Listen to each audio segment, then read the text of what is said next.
But yeah, I lost my track of thought. But just by background, the reason why I do these, whether it's constituent breakfast, door knocking, knocking on constituent doors, having community meetings, tele-town halls, is for a very simple reason. When I got elected in 2008, which seems like yesterday, but time flies. The economy was a mess. Everything was falling apart. And one of the things I quickly realized was you were never going to be able to tell people, hey, we've got these two great options, and it's between a good option and a great option. The choices were, a lot of times between bad and worse. And so the thing I kind of said to myself, and I didn't know if I would get reelected. In fact, at that time, no one knew if they were going to get reelected or if there would be a government or an economy the next day. It was pretty dire straits. It was kind of like, hey, just to go to people's door, go to where they are, and tell you kind of where I am on issues, and hear your issues and concerns. And in that time, I've tried to be pretty accessible and take those type of questions, even if sometimes they're difficult questions. Even if sometimes, as Gordon will tell you, you're the only Democrat in Worcester and you're answering questions in a pretty conservative area. But I try to... Yeah, I'm the Democrat. Gordon is not the Democrat. Let's be clear. That's a curse to Gordon. But no, I think it's important to kind of tell people who you are and why you are where you are, and not just in the political realm, but also just the governance realm. And one of the reasons also I do this, because Matt here, who's in my Cedars office right at Bustard in 73, is to let people know that there's services available to a lot of seniors here today, that are available to seniors here in Pennsylvania, and to help people take advantage of those services. So if you've never needed anything, I think that we checked if we had some unclaimed property. Do we have any unclaimed property people here today? Two or three. Gordon's very wealthy, so he probably had a ton of unclaimed property. He's always got a ton of money, he just loses it so much. Yeah, I think he was one of them. Was he really? Right? Yeah. See, I knew it. But no, whether it's unclaimed property, or getting your step to pass, or making sure you have your homestead exemption filed with the county, really whatever state government can help you with. And sometimes I'll be the first to tell you, we're lucky to have Matt, and we're lucky to have an office here in Worcester. But sometimes the answer is, I've got a concern with the school district, or with our great tax collector, who's joining us here today, Pat Graham. And sometimes all I can do is say, hey, we'll make a call down to Pat, or we'll make a call down to the county, or we'll make a call over to the township, or whoever it is, but at least not give people the runaround. So at least government, state government tries to be accessible, my office tries to be accessible to connect you to the right folks. So if you do have an issue, and sometimes the answer is, we can't help you. You really do owe that money, or that's really the way the system works, as crazy as. But it's an opportunity to hear people and understand the concerns they're having. So like I said, to try to be out and about, whether it's at meetings or in my office, and to hear folks out. So that's a little bit about why we're here. Let me tell you how I wound up here. About 8 years ago, I told you I wound up running for the legislature. But long before that, I'm from Chester County. Grew up in the Downingtown area, went to Downingtown High School, came to Montgomery County to go to Villanova. Met my wife, Villanova guy. He knows 3-time national champions. 2 times in 3 years, but went to Villanova, came to Montgomery County, met my wife there, went to law school there, subsequently moved from that part of the county up to Worcester. It's got to be 15, 16 years ago now, which by Worcester standards means I just got here. But lived right up the street on 363. And now with my wife and our 4 kids, who all go to local schools around here, who probably are keeping everyone busy, because my poor wife spends a lot of time trying to keep them on the straight and narrow, and doing a great job. But got elected to the legislature after having served as an attorney. Been in the legislature, served my first 8 years in the legislature on the Appropriations Committee, which is basically a fancy way of saying a lot of the spending decisions, tax spending. I have an unbelievably diverse district, and thanks to gerrymandering, I've kind of represented 2 very different districts. When I first got elected, my district was Lower Salford, Harleysville, Burnfield, Halaminson, Skipack, Worcester, a little bit of East North, and a little bit of Borough of Norristown. Thanks to the wonders of gerrymandering, my district moved about 20 miles east, only because of the Supreme Court that my house still exists in it. When they redid it, I now have all of Worcester Township, all of East Norriton Township, all of the borough of Norristown, and a good chunk of Plymouth, meaning Plymouth Township. I say that to say I represent one of the most economically as well as socioeconomically diverse districts in the Commonwealth. And because of the gerrymandering, I happen to represent two very different districts. I was probably one of the few Democrats at the time who represented a western Montgomery County, frankly ex-urban, in some ways rural district.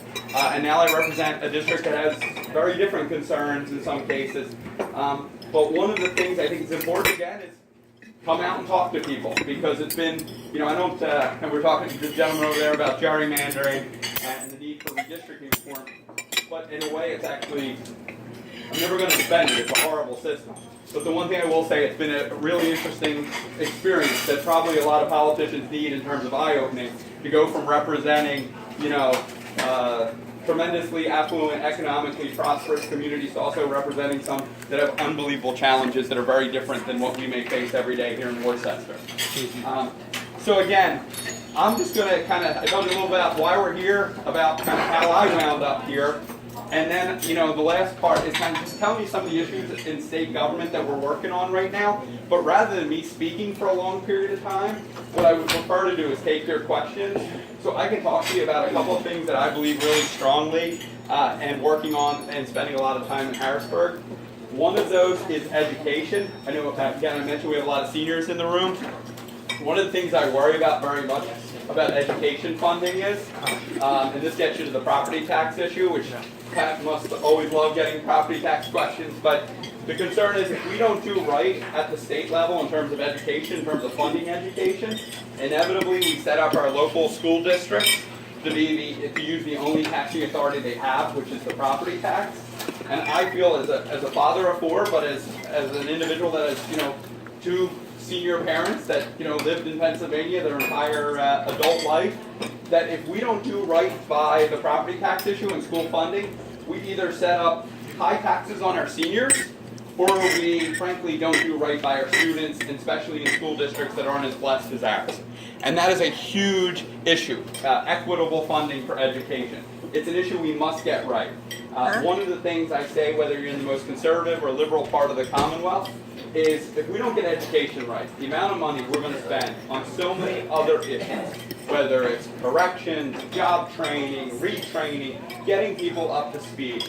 The fact of the matter is no one's a fan of welfare spending, but if we don't do right on education, the amount we'll spend on corrections, welfare, trying to put toothpaste back in the tube is much greater, and frankly the human cost is much higher.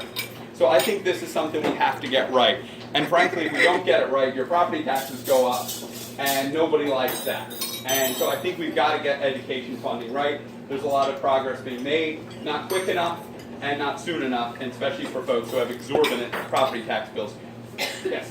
How much are charter schools hurting the public school system? So charter schools are an interesting question. And again, if anyone has a question and wants to jump in, please feel free. So charter schools are public schools, but they're funded at the expense of the traditional public school. Charter schools start out with a very good concept, which is the idea of educational choice and empowering parents, in my opinion. So if you have a school that is failing or not meeting the needs of a certain child, charter schools offer a quote-unquote public alternative. What I would argue, though, the problem with charter schools, and you see this in Philadelphia, where, first of all, you have failing charter schools right next to failing public schools. And both school districts, while parallel, are each equally underfunded. If public schools were optimally funded, I would tell you a charter school option for those schools that aren't making the grade makes a lot of sense. But what happens is they proliferate in school districts that are often already underfunded. And there's not enough, in my opinion, accountability in the charter school system. So these things proliferate in districts that are already underfunded.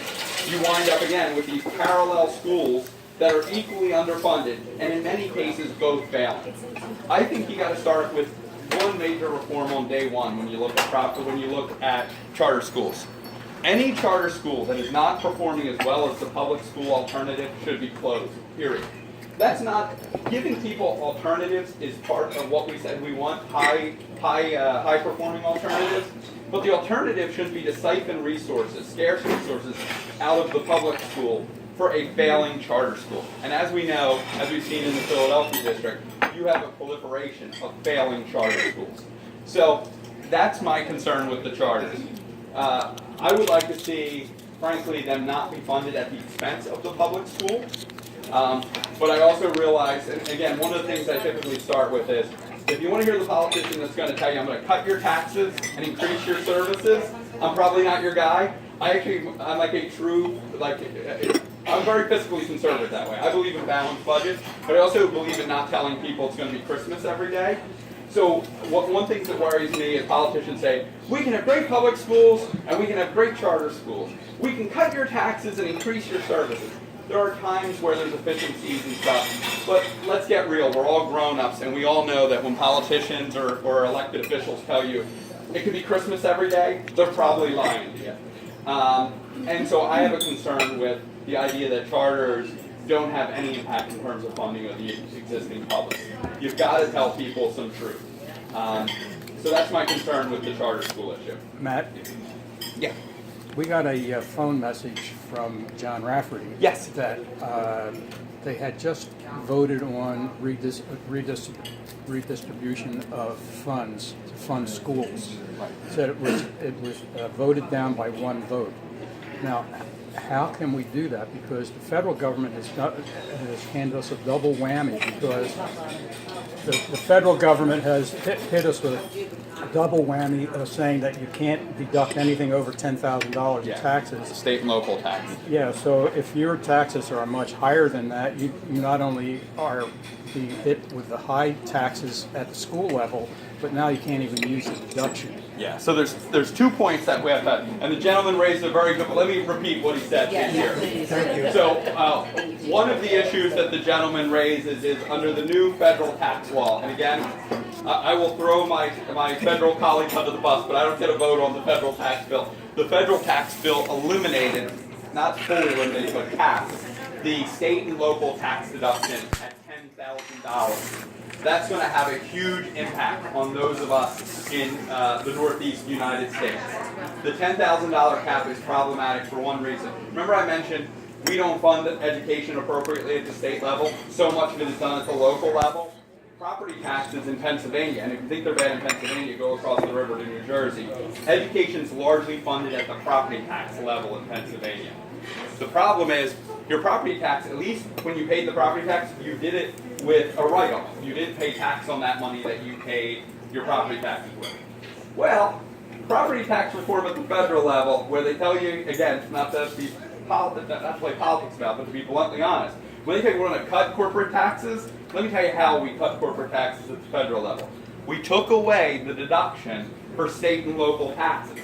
And in states like Pennsylvania, where we pay a lot in property taxes, you will now pay taxes twice on your property taxes. Let me tell you why. Because you will now, instead of deducting the money you pay your property taxes for, now it's earned income to you, and now you're going to pay off the property taxes above $10,000. And it's not just the property tax you're going to pay it on at the federal level. You're going to pay it on your earned income tax. So the state and local tax, you're only going to deduct $10,000 of it. So if you live in let's say you live in Worcester and you have earned income. Now I know we have some seniors here who may already be retired. But let's say, and it's not uncommon in Worcester to have, a $15,000 property tax bill. That's high, but it's not uncommon.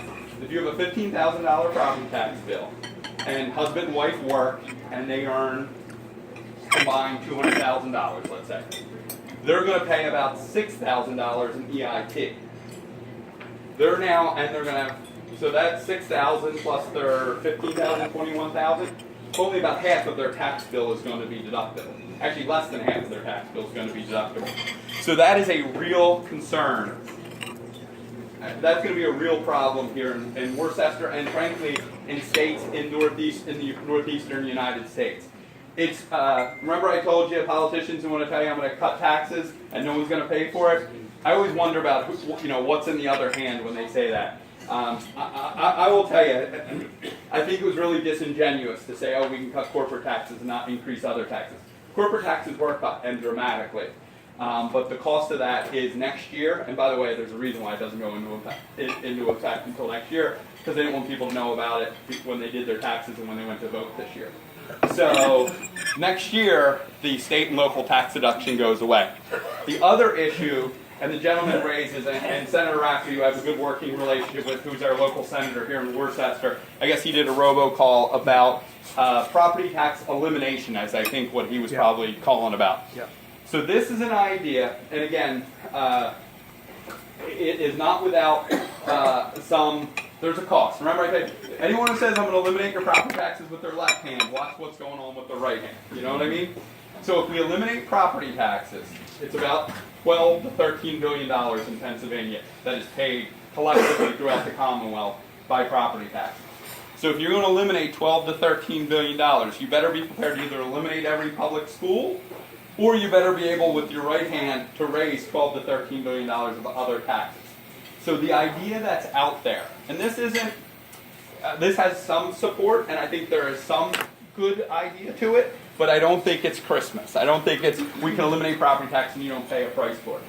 If we eliminate the property tax, we can do it, and the people who support, anyone here heard of House Bill 76? Yes. Property tax elimination. Yes. Yes. So the idea of House Bill 76 and those that are big proponents of it is that you would increase the earned income tax in Pennsylvania, which right now is about 3.04%. You'd increase that by 50%. So we pay about 50% more in earned income tax. Again, for seniors, for those who don't have earned income, not a big deal. But for your kids, it may be. It's a 50% increase in the earned income tax. Then, that alone doesn't get you to the $12 or $13 billion. So you have to increase the sales tax too. You have to increase the sales tax about 15%. But there's a catch to that too. So you got to go from a 6% sales tax to a 7% sales tax. Some people say it only goes up 1%. That's fuzzy math. It's about a 15% increase. It's from 6% to 7%, but that's about a 15% increase. But here's the other catch. And again, I think there's some merit to the idea, so I'm not here to just poo-poo the idea of moving some of the property tax onto other taxes. But you got to tell people, if you're doing this with the left hand, what you're doing with the right hand. You also have to increase the base. And what I mean by increase the base on the sales tax is this. Right now, if you go to the King of Prussia Mall, you'll go into, if you go into Gap and you buy clothes, no tax. Now, if you go next door into the Sony store and buy a fancy TV, there's tax. In Pennsylvania, we don't charge tax on a lot of things. Go to Wegmans, go to the supermarket. In some states, you'll be blown away. You pay the sales tax on food. You pay it on milk. You pay it on essentials. We don't do that in Pennsylvania. I think that's actually a good thing, to be honest. I don't think we should charge sales tax on necessities of life. But in order to come up with the $12 to $13 billion to eliminate property tax, you've got to raise a lot of taxes. And the taxes you have to raise are the income tax, about 50%, and the sales tax, about 15%, and increase the base dramatically. So now here's what I would propose doing, and so I'll give you an answer to kind of what I think. Eliminating all property taxes to me is foolish. Let me tell you why. This building pays property taxes. I'm going to tell the owner after thanking them that I still want them to pay property taxes. Very simple reason. They don't pay the sales tax. They don't pay the earned income tax. Go further down the street and all of, God bless Mr. Cornetto, but all those shopping centers he owns all down Germantown Pike, he won't pay the sales tax. He won't pay, because you don't, on property, you don't. So what I want to do is, if we're going to eliminate property taxes, it should be targeted, or if we're going to decrease the property tax, it should be targeted to the primary residential property, i.e. people's home. The idea of eliminating all property taxes, and let me tell you a very head-on point. Remember I mentioned I represented Tallaminson Township, North Penn School District? Merck. God bless Merck. We may have a couple of Merck retirees here. They provide a lot of great jobs in the area.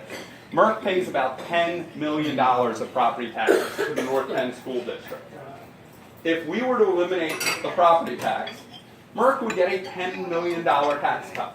And they would not pay any of the offsetting taxes. They wouldn't pay the increase in the earned income tax. They wouldn't pay the increase in the sales tax. All of you would.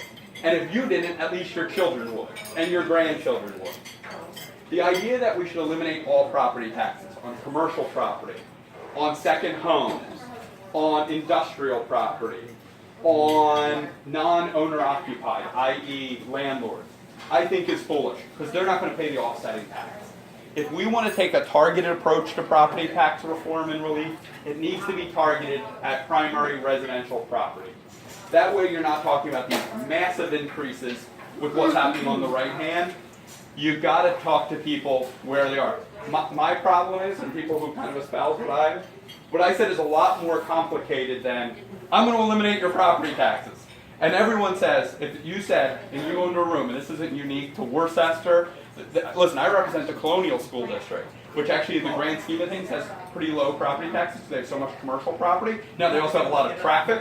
A lot of these people don't want Worcester, like businesses and commercial property. They have lower taxes as a consequence. But if I went into the same diner, which I did last week, Andy's Diner in Plymouth Meeting, and said, raise of hands, who wants to eliminate property taxes? Everybody wants to eliminate property taxes. You also got to say, show of right hands, who wants to increase the sales and income tax to pay for it. Yep. It's not as simple as, hey, I can make your property taxes go away. Because if you're saying that to people, you're just being disingenuous. And that, to me, is the cynicism that feeds people's disgust with politics. And the same cynicism that started with the idea of, I can cut corporate taxes to 20% and no one's going to pay more. We cut corporate taxes, but a lot of people in this room are going to pay more. And that's disingenuous. So you got to give people a little more of a complex answer than you would like to give. And Pam, and Pat, you're the tax collector. Is that a pretty fair synopsis? It comes, property tax elimination comes with a cost. And people need to tell you both sides. And then make an informed decision. Because the property taxes, and I'm here to tell you, is out of control. It's out of control in Worcester Township, where we are blessed with great schools. It is out of control in East Norton, where they have difficult schools and they have big challenges. And I'm here to tell you, for a community like that, it's very hard to build your tax base. So I have big concerns with the property tax in every part of my district. And even if, and like I said, even the Colonial District, which has relatively lower taxes, and if you want to get yourself killed, go to a meeting in Colonial and say your taxes are really low, you're doing great. They're like, no, our taxes are still too high. No one ever thinks their taxes are low. It's all relative. Matt. Go ahead, Pat.